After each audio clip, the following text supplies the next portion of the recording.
എൻ്റെ അമ്മോ ഭയങ്കര അധികം ചമ്മി നാറിയൊരു സ്റ്റോറിയാണ് പറയാൻ പോകുന്നത്. വേറെ ഒന്നുമല്ല, ബാംഗ്ലൂർ ട്രിപ്പ് അടിച്ച് നമ്മൾ തിരിച്ചു വരുന്ന ദിവസം നമുക്ക് ഇപ്പൊ 5-ാം തീയതിയാണ് തോന്നുന്നു കിട്ടിയത്. അപ്പോഴേക്കും അവളുമാരെല്ലാം പറഞ്ഞു വേണ്ട, ഏതോ ഒരു സ്വാമിജി പറഞ്ഞു ഇന്ന് നമുക്ക് ഏതോ ട്രെയിൻ അപകടത്തിൽപ്പെടും, നമ്മുടെ ട്രെയിനാണെങ്കിൽ എന്തോ ഇന്ന് തന്നെ പോകണമെന്ന്. അപ്പൊ ഞാൻ പറഞ്ഞു ഒരു സീനും ഇല്ല, അവരൊക്കെ അങ്ങനെ കിടന്ന് പറയും നമുക്ക് പോകാന്ന് പറഞ്ഞിട്ട് നമ്മളെല്ലാരും കൂടി ഇറങ്ങി.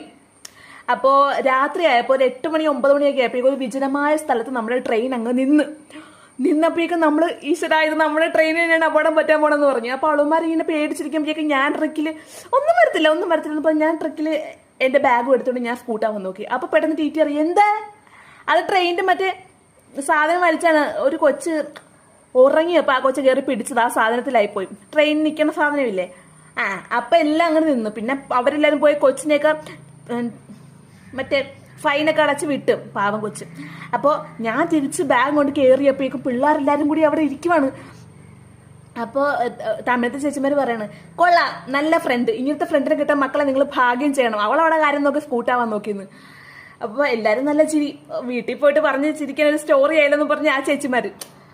അപ്പോൾ ഞാനിങ്ങനെ നാണം കേട്ട് വീണ്ടും സീറ്റിൽ വന്നിരുന്നു. അപ്പോൾ നിങ്ങളുടെ കൂട്ടത്തിൽ ഇങ്ങനെ കേട്ടോ അവസരത്തിനൊത്ത് സ്വന്തം കാര്യം മാത്രം നോക്കി സ്കൂട്ടാവുന്ന എന്നെ പോലത്തുള്ള ഫ്രണ്ട് ഉണ്ടെങ്കിൽ മെൻഷൻ ചെയ്യുക. Okay, right.